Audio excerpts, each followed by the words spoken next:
En el nombre del Padre, y del Hijo, y del Espíritu Santo. Amén. San José, que tu poder se extienda sobre todas nuestras necesidades. Tú puedes hacer posible lo que parece imposible. Protege con paternal amor todas nuestras familias e intereses. Amén. San José, Padre adoptivo de nuestro Señor Jesucristo y verdadero esposo de la Santísima Virgen María, ruega por nosotros y por los agonizantes de este día. Amén. San José, varón prudente y justo, intercede por nosotros ante el Santo de los Santos, la Trinidad Santísima. Amén. En el nombre del Padre, y del Hijo, y del Espíritu Santo. Amén. ¿Quién como Dios? Nadie como Dios. Y después de Dios, nadie como María. Y después de María, nadie como San José. Hoy vamos a hablar entonces de la virtud de la obediencia, precisamente vivida por San José. Esta charla la hemos querido llamar José, Padre en la obediencia.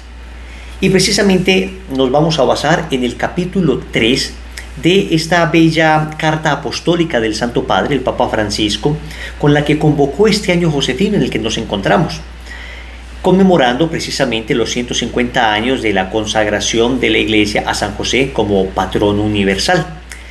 De manera que, hablar de la obediencia siempre es hablar de algo que sacude a la sociedad actual, porque si te das cuenta, más o menos fuera del ámbito en el que te mueves espiritualmente, donde de pronto hablamos de la pobreza, obediencia, castidad, de los consejos evangélicos, pues fuera de este ámbito, hoy en la sociedad hablar de obediencia es algo como risible, es una cuestión que choca bastante, porque estamos en una sociedad que permanentemente nos está diciendo que nosotros debemos autodeterminarnos, que nosotros debemos tener autonomía absoluta en todo lo que hacemos, que no tenemos por qué someternos a nadie, que lo que nosotros debemos hacer es imponernos, que la obediencia sería algo así como un signo de debilidad, como un signo de ser poca persona.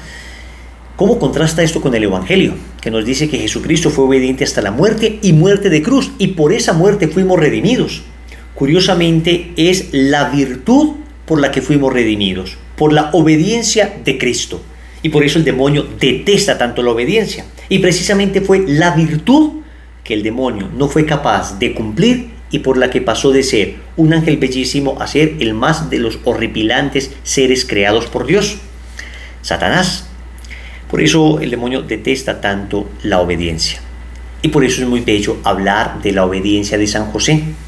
Hemos hablado de la obediencia y hemos entendido la obediencia tal como la define la teología espiritual, como la inclinación que tiene el alma, la virtud que inclina el alma a someterse, a someter su voluntad a las autoridades legítimas como autoridades manadas de Dios, como autoridades legítimas que vienen de Dios. Entonces es la virtud que inclina el alma a someterse a la autoridad legítima como venida de Dios. En ese orden de ideas vemos que es una virtud esencial y hoy la sociedad de los derechos difícilmente aceptará el deber que nosotros tenemos de ser obedientes. Hacemos miles de marchas por nuestros derechos. No he visto todavía la primera marcha exigiendo el cumplimiento de nuestros propios deberes, menos el deber de la obediencia. Entonces, vamos a hablar rápidamente de esta bella virtud de San José. Y vamos a basarnos precisamente en este numeral 3 de esta bella carta apostólica.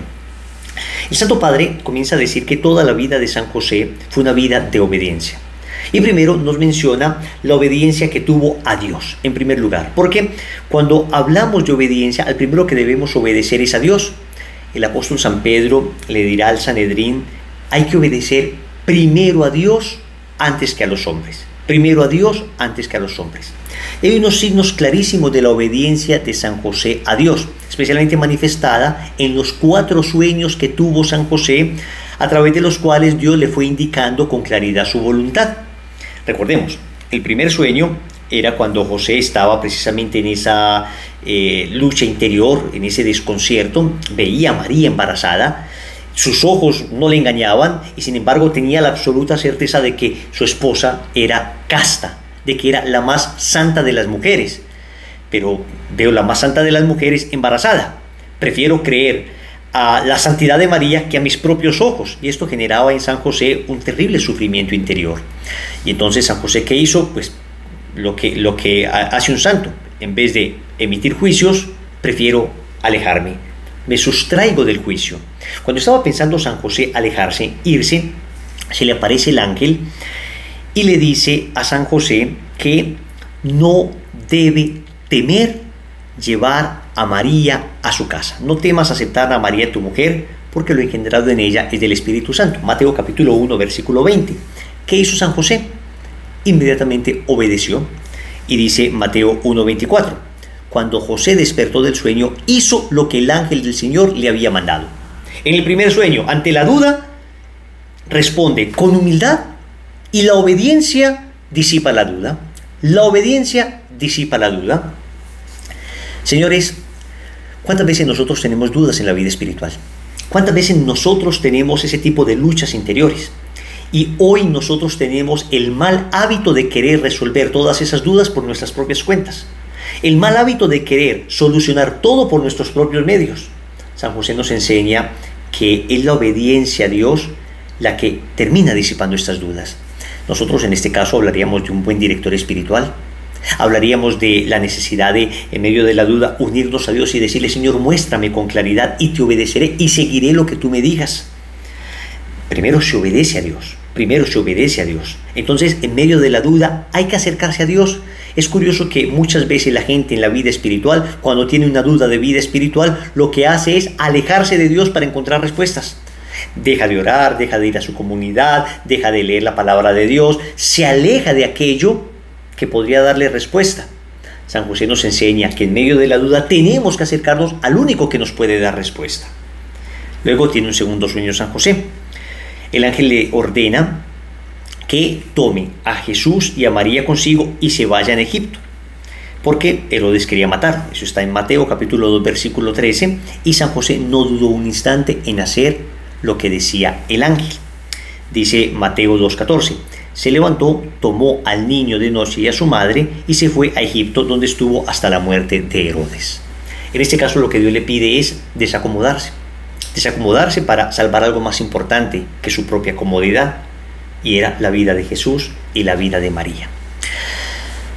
¿Cuántas veces la obediencia nos lleva a desacomodarnos para salvar a Jesús y María en nuestra alma? ¿Cuántas veces debemos obedecer a Dios, obedecer a nuestro director espiritual, obedecer la regla del movimiento, obedecer el mandamiento de la iglesia? Y esto va a implicar desacomodarme. Repito, en la sociedad en que todo debe ser derechos, qué duro es cumplir deberes. El deber de seguir una norma, el deber de seguir una regla, el deber de seguir un mandamiento, el deber de seguir la dirección de alguien. Qué difícil es eso.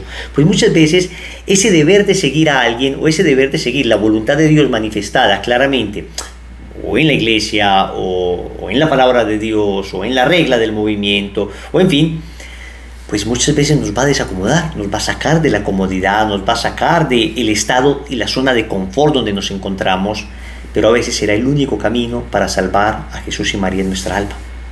El único camino para salvar a Jesús y María en nuestra alma.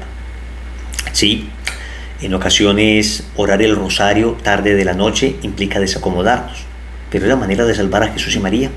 En ocasiones ir a misa implica desacomodarnos, y hay una voz de Dios que te dice: debes ser más eucarístico, debes ser más eucarístico, debes orar el rosario con mayor devoción. En ocasiones, de alguna manera, salir de la comodidad de una vida muelle, de una vida relajada, de una vida sin mortificación, sin sacrificios, pues cuesta dificultad. Ayunar, pan y agua, cuesta dificultad. Quinto misterio de rodillas o todo el rosario de rodillas, cuesta dificultad. Hacer un apostolado, pero es que yo quiero estar en mi casa descansando, bien rico con mi familia, cuesta dificultad. Desacomodarse cuesta dificultad, y a veces Dios te pide: desacomódate, porque será el único medio de salvar a Jesús y María de tu corazón, de salvar a Jesús y María en tu corazón, porque desafortunadamente muchas veces esa comodidad es el camino de la tibieza que finalmente termina sacrificando a Jesús y María. San José nos enseña a desacomodarnos para salvar a Jesús y María. En el tercer sueño, José en Egipto espera con confianza a que el Señor le manifieste cuándo debe volver. Y sucede que el ángel se le aparece nuevamente y le dice que tome a Jesús y a María nuevamente consigo y lo lleve a Israel. Está en Mateo capítulo 2, versículo 19, y él nuevamente obedeció. Se levantó, tomó al niño y a su madre y entró a la tierra de Israel. Se levanta, toma al niño y a su madre y entra a la tierra de Israel. ¿Y qué es la tierra de Israel? La tierra de Israel es el pueblo de Dios. La tierra de Israel es prefiguración de la iglesia. Por consiguiente, en este caso, la obediencia de San José nos enseña a tomar a Jesús y María y entrar en la iglesia. Tomar a Jesús y María y entrar en la iglesia. Eso es importante porque muchas veces también nos va a generar dificultad, nos va a generar incomodidad las actividades de la iglesia, las actividades del movimiento, nos va a generar incomodidad participar en todo aquello que nos pide la iglesia, la vida sacramental. La iglesia nos ha pedido que participemos en la Eucaristía una vez a la semana, que comulguemos al menos una vez al año. Si te das cuenta, los mandamientos de la iglesia son realmente muy simples y sin embargo son profundamente santificantes, profundamente santificantes. La obediencia nos va a llevar siempre al Israel de Dios. La obediencia nos va a llevar siempre al Israel de Dios. La obediencia nos va a llevar a cumplir aquello que la iglesia pide para nosotros. Y desafortunadamente muchas veces nos cuesta dificultad, y nos cuesta dificultad porque somos todavía muy humanos en nuestra manera de ver la realidad, muy humanos en nuestra manera de leer los signos de los tiempos, de leer lo que está sucediendo en la iglesia. Hoy vemos una iglesia que está en manos de tantos enemigos que la quieren destruir, una iglesia que parece débil, que parece dividida, una iglesia que parece herida de muerte, y el Señor nos sigue insistiendo: quédate ahí, entra a la iglesia. Tenemos tal vez la tentación de formar nuestra propia iglesia, la tentación que tuvo Lutero, la tentación que tuvo Calvino, la tentación que tuvieron los protestantes holandeses, la tentación que han tenido todos los herejes y cismáticos a lo largo de la historia. No entrar con Jesús y María a la nueva Israel, a la iglesia, sino quedarnos nosotros lejos. El Señor nos dice hoy más que nunca: hey, es tiempo de estar en la iglesia con más fuerza que nunca, porque la iglesia sigue siendo mi esposa, y como esposa mía todo está bajo control, todo está bajo control. Lo que vemos en ocasiones nos confunde, pero tenemos la certeza de que es Jesús el que está allí, de que es su iglesia, no nuestra iglesia, y de que Él es finalmente el que va a purificar su iglesia, el que la va a sacar triunfante como la esposa del Cordero. Y le digo esto porque en medio de esta confusión que estamos viviendo a nivel eclesial incluso, podemos tener la tentación de dejar de obedecer a nuestra madre iglesia. Y San José nos dice: no, hay que volver a Israel, hay que volver a Israel, hay que volver a la iglesia, siempre con Jesús y con María. Y hay que amarla más que nunca. Y la respuesta a la crisis de la iglesia siempre ha sido la santidad de vida. Todos los santos han vivido momentos difíciles, tal vez el nuestro a nivel eclesial es particularmente complicado, particularmente confuso, pues con más razón debemos santificar la iglesia con nuestra propia santidad. La santidad de los miembros de la iglesia expresa la santidad de toda la iglesia. Es viviendo santamente lo que San José nos enseña. Y el cuarto sueño dice finalmente que cuando estaba entrando ya a Israel, el ángel le dijo que se fuera a la región de Galilea, a un pueblo llamado Nazaret, porque todavía había personas que querían hacerle daño al niño. Y San José se va, ya sabemos, a Nazaret. ¿Y esto qué puede significar para nosotros? Si vemos nuevamente ese Israel como la iglesia, es un signo que nos enseña a nosotros el tema de la misión. El tema de la misión.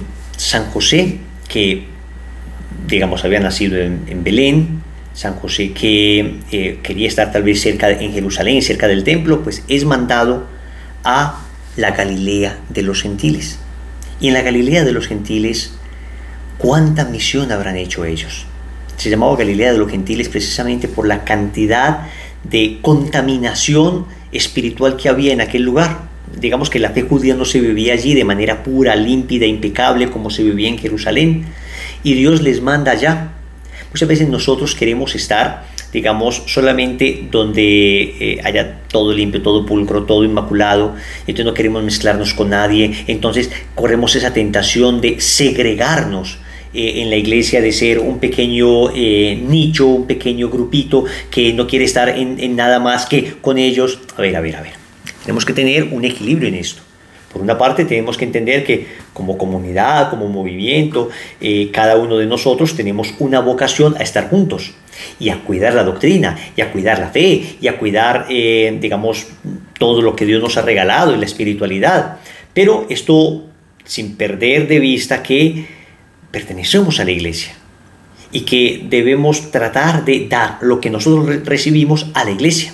San José dio a Israel lo más bello que tenía, a Jesús y María, incluso en la Galilea de los gentiles. Qué bueno haber estado en la Jerusalén del templo. Qué maravilla que no hubieran tenido que viajar cada año, un viaje de 150 kilómetros desde Nazaret hasta el templo. Qué rico hubiera sido. Pero la verdad es que no, la verdad es que Dios quería que estuvieran allá. La verdad es que Dios quería que allá Jesús empezara su ministerio público. La verdad es que nosotros estamos llamados a ser sal de la tierra y luz del mundo, no sal de la sacristía y dulce del mundo. Es decir, estamos llamados nosotros a estar allí donde haya misión. Y si Dios nos ha dado un carisma tan lindo, si Dios nos ha dado una espiritualidad tan bella que es la consagración a Jesús por María, pues nosotros debemos buscar la manera de que todo el mundo conozca esto. De que en la iglesia la más grande mayoría de personas, la más grande cantidad de gente pueda conocer la consagración. Entonces digamos que esta es una primera obediencia de San José, una obediencia directamente a Dios. Pero luego hay una segunda obediencia a San José, que es la obediencia a la ley. La obediencia a la ley. ¿Se acuerdan ustedes que San José presenta al niño Dios en el templo? ¿Se acuerdan que le circuncida? ¿Se acuerdan que San José finalmente va a llevar a Jesús en su mayoría de edad, donde Jesús se va a perder y va a ser nuevamente encontrado en el templo, en su bar mitzvah, que es la mayoría de edad de los niños judíos? A los 12 años Jesús es llevado al templo. Todo esto manifiesta cómo San José no solamente obedece a Dios, sino que obedece también a las instituciones religiosas que Dios creó. Para San José, la ley mosaica. Para nosotros, obediencia a nuestra iglesia. Y volvemos al tema de la iglesia. Todos los santos han tenido que obedecer y lo han hecho con mucho gusto a la iglesia, y no siempre una iglesia llena de santos. No siempre una iglesia dirigida por los más santos. Pensemos, por ejemplo, en la lucha que tuvo que vivir el Santo Padre Pío de Pietrelcina. Una lucha aterradora de críticas mordaces, de calumnias aterradoras, de silencios injustos y prolongados, de ser relegado al ostracismo. Es decir, ahí estuvo con todos los argumentos para rebelarse. Todos.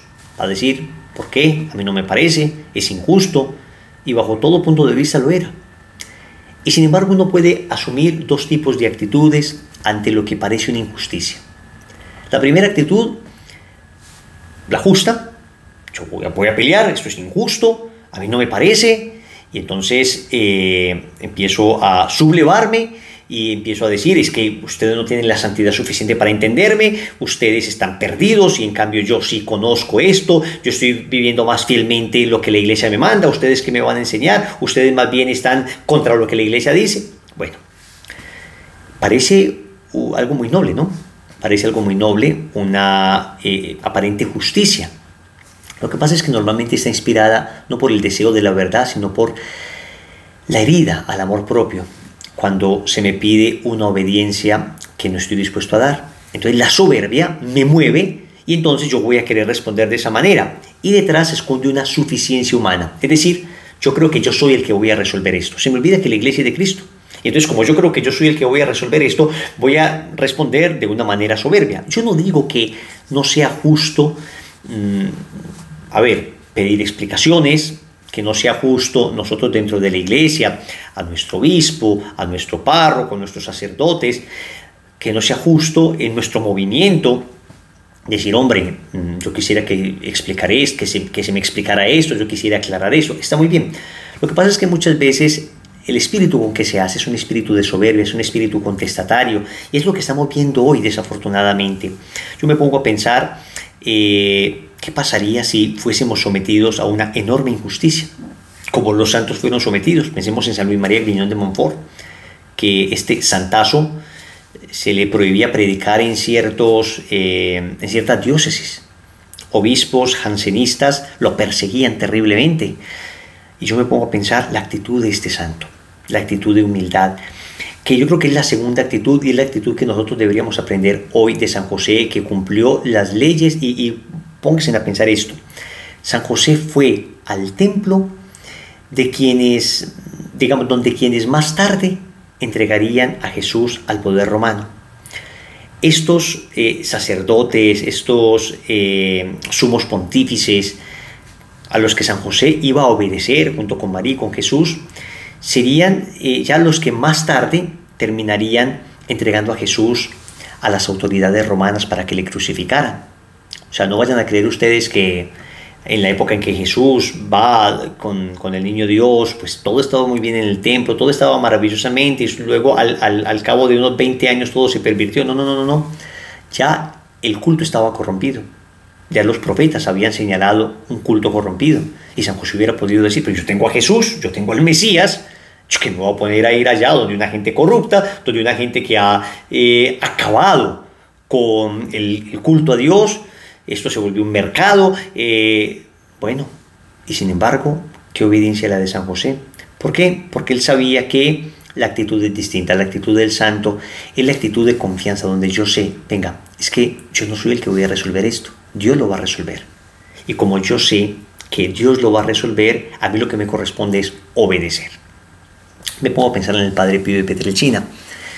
Si el Padre Pío se hubiera revelado ante la instrucción de la Santa Sede que le obligaba a callarse, a dejar de confesar, a dejar de celebrar misa, a recluirse, pues hoy no estaríamos hablando de un santo de esa dimensión. Y piensen ustedes que el Padre Pío hubiera podido tener un argumento muy bien, o sea, muy potente. Hubiera podido decir: pero es que si yo me callo, son muchas las almas que se dejan de salvar. Si yo me callo, si yo dejo de hablar, si yo dejo de predicar, son muchas las personas que están viniendo ahora ateas, que se están convirtiendo, serían muchos los que se dejarían de convertir. Sería un hospital maravilloso el que se dejaría de construir. Es decir, yo podría excusarme bajo las almas, pero noten que si el Padre Pío hubiera hecho eso, no hubiera sido un santo y su vida no hubiera sido tan fecunda. La fecundidad del Padre Pío hubiera durado lo que duró su vida, pero es que la obediencia hace que la fecundidad de un alma dure más allá de su vida terrena. Cuando hay un alma obediente, la fecundidad apostólica de esa alma dura incluso después de su muerte. Y en eso consiste la obediencia. Si el grano de trigo no cae en tierra y muere, no da fruto. Hay que morir para vivir. Y esto es difícil, muchachos. Esto es difícil. Obedecer no es fácil. Y sin embargo, San José es modelo de obediencia. Entonces, en vez de la actitud justa, asumamos la actitud obediente. La actitud obediente. Hay un tercer elemento, que es la obediencia a la autoridad civil. Obediencia a Dios, obediencia a la autoridad religiosa, obediencia a la autoridad civil, que también la practicó San José. ¿Se acuerdan cuando piden un censo? Y en ese censo San José tiene que recorrer 150 kilómetros desde Nazaret hasta Belén. Tiene que esforzarse San José porque la mujer está embarazada. Esas caravanas siempre eran muy incómodas, los lugares de descanso eran lugares no aptos. Finalmente, por ese tipo de obediencia le toca a San José pues pasar las verdes y las maduras, como decimos nosotros aquí en Colombia. Es decir, le toca un sufrimiento terrible. Y sin embargo, Dios lo permitió y Dios quería la obediencia a las legítimas autoridades civiles. Nosotros también estamos llamados a obedecer, y en pequeños detalles. Yo me pongo a pensar, un consagrado a Jesús por María es un ciudadano íntegro, intachable. En relación con la autoridad, piensen ustedes, por ejemplo, la autoridad de tránsito. Piensen, por ejemplo, la policía. Piensen, por ejemplo, el tema de los impuestos, el impuesto justo del que habla el Catecismo de la Iglesia Católica. Todo ese tipo de cosas que nosotros hemos aprendido en nuestra Latinoamérica, desafortunadamente ha sido un poco torcida, de sobornar al guarda, de buscarle siempre el truco a la norma, cómo torcer la norma para mi beneficio. Todo ese tipo de cosas son propias de almas que no han conocido a Dios, almas que no se han consagrado a Jesús por María. Quien se ha consagrado a Jesús por María como San José, quien mira a San José como modelo, quien le mira y le quiere imitar, debe buscar la perfección en todos esos detalles. Piensa tú, por ejemplo, en el estudio, las trampas que nos enseñan a hacer en el estudio desde niños. Todo aprendido para no obedecer, el espíritu del mundo. San José, en cambio, todo aprendido para obedecer, para obedecer. Hay entonces un elemento ahí que yo creo que nos exhorta bastante, es que la conversión debe llegar hasta esos ámbitos de la vida, y no es tan fácil. A ver, es más fácil rezar un rosario que no incumplir una norma civil de tránsito en ocasiones. Entonces nosotros, muy bien, orantes, muy bien, personas de vida espiritual, pero qué torcidos a veces somos para cumplir la regla. Qué torcidos a veces somos para cumplir la ley civil. Y creemos que la ley civil, entonces, me refiero a la ley civil justa, por supuesto, la ley civil justa. Claro que hay leyes civiles injustas, digamos la ley del aborto, por ejemplo. Hombre, no solo no tengo obligación de cumplirla, sino tengo obligación de no cumplirla. Pero acá nos referimos a las leyes justas, que son necesarias en virtud del orden que necesita la sociedad y que Dios ha querido que estén allí. Dios ha revestido a la autoridad civil precisamente del don de mando para que pueda haber, digamos, orden en pro del bien común. Finalmente es lo que importa, el bien común, que es un ejercicio también de la caridad. Pero entonces nosotros muchas veces ni eso. Y nosotros tenemos que hacer un examen de conciencia, porque si en eso estamos fallando, algo mal estamos haciendo, algo defectuoso hay dentro de nuestra espiritualidad y algo debemos trabajarle. Una autoridad que desafortunadamente muchas veces es corrupta también, una autoridad que desafortunadamente en muchas ocasiones no da ejemplo, pero otra vez, si yo me excuso en esto para no cumplir la ley justa, entonces finalmente es que ni yo podría mandar, porque tú como padre, tú como jefe, tú como autoridad de cualquier índole, pues no vas a decir que no has cometido ningún pecado.